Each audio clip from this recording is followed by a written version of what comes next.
एक औरत सी ते ओहदा छोटा जिहा बच्चा पैदा होया ते ओहदे घर वाला फौत हो गया, ओहदा बंदा फौत हो गया, दुनिया तो चला गया। उस औरत ने ना दिन रात मजदूरी करके ते अपनी दुनिया सब कुछ वो बच्चे नूं समझ लिया। उस बच्चे की खिदमत करन लग पई, बच्चा पढ़न लग पिया। वो जिहड़ा न्याणा सी ना, वो जिवें जिवें वड्डा हुंदा जावे ते उहनूं अपनी माँ की शक्ल सोहनी ना लगे, माँ का मजाक उड़ाउण लग पिया। जिस तरह के स्कूलों दे विच हर 1-2 महीने तो बाद बच्चे आंदे ने भी अपने उस्ताद आंदे ने बच्चों भी अपने पेरेंट्स सद के लियाओ, अपने वालदैन नूं सद के लियाओ। उस न्याणे ने कभी भी अपनी माँ नूं सद के ना खड़ना, अपनी बेइज्जती समझनी, तुहीन समझनी कि मेरी माँ जिहड़ी है ना एक बदसूरत है, खूबसूरत नहीं। इस तरह करदे करदे वो बच्चा कामयाब हो गया, उसदी शादी हो गई। उसदी जिहड़ी बेगम सी उहने भी यही कहना करना, माँ जी तुसीं सोहणे नहीं। इस तरह ना करद्या करद्या उन्होंने ना लड़ के ते वो अपनी माँ नूं घरों कढ़ता, बदनसीबा ने। क्योंकि उन्होंने बंदा बदनसीब भी कह सकता है जिहड़ा इस तरह करदा। जदों उन्हां माँ नूं घरों कढ़ दिता, माँ बेचारी सड़क के किनारे ते जिंदगी गुजारन ते मजबूर हो गई, लोगों कोलों मंग के खाण ते मजबूर हो गई। उस न्याणे दा जदों जन्म दिन सी ना, जिस दिन वो पैदा होया सी, ਉਹਦੀ माँ नूं याद सी कि फलाने दिन मेरा पुत्र पैदा होया सी। जो पैदा होने दी डेट आई ना, ਉਹਦੀ ਉਹ ਦਿਹਾੜਾ आया तो वो माँ जिहड़ी सी ना, उन्हें एक गुलाब का फुल लिया तो एक खत लिखिया ते खत लिया के ते अपने पुत्र नूं आई, दरवाज़ा खड़का के दे के ते वापस चली गई। हुण उस मुंडे ने फुल भी फड़ लिया तो अंदर जाके ते कमरे जाके ते खत पढ़न लग पिया। ਉਹਦੇ उत्ते लिखिया सी कि पुत्रा तू ज्यों जम्मिया मैं, तू मैनूं इक्को ही कहा बदसूरत, बद शक्ल। अज तेनों मैं दसना चाहनी हाँ कि मैं बदसूरत किवें बनी सा।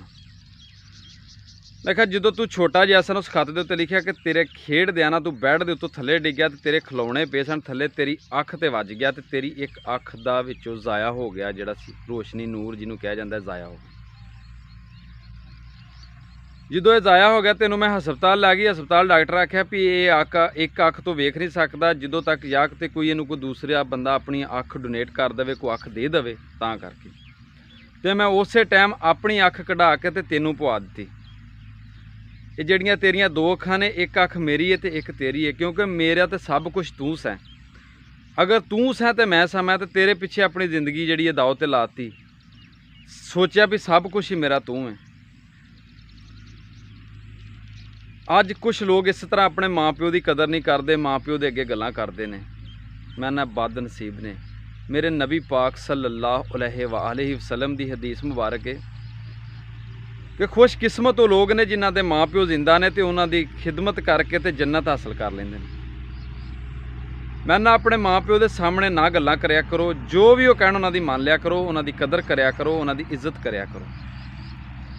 एक माँ प्यो ही है जिहड़ा हर वेले चाहता कि मेरे नालों अगर तरक्की करे तो मेरी औलाद करे। तो कोई बंदा नहीं जो इस टाइम चाहता भी ये बंदा मेरे तो अगे वध जाए, सारे ही चाहते हैं मैं अगे होवां ते पिछे होवे। माँ प्यो की यही हमेशा कोशिश दुआ होंदी है कि मेरे पुत्र का नसीब अच्छा होवे, मेरी धी का नसीब अच्छा होवे, ये साडे नालों ज़्यादा तरक्की करन। अगर माँ प्यो मोटरसाइकिल देवे तो दुआ कि मेरा पुत्र जिहड़ा कार ते जावे। तो इस तो करके मैं ना वा माँ प्यो की खिदमत करया करो, तुहाडी दुनिया भी सवारी जाएगी तो आखरत भी सवारी जाएगी। बाकी मेरी दुआ है हसदे रहो तो वसदे रहो। मैनूं उम्मीद है कि तुहानूं मेरी अज की गल जिहड़ी है ना, एक माँ प्यो की खिदमत की जरूर पसंद आई होवेगी। अगर कोई लफ्ज़ों की कमी पेशी होवे तो मैं माजरत खावां।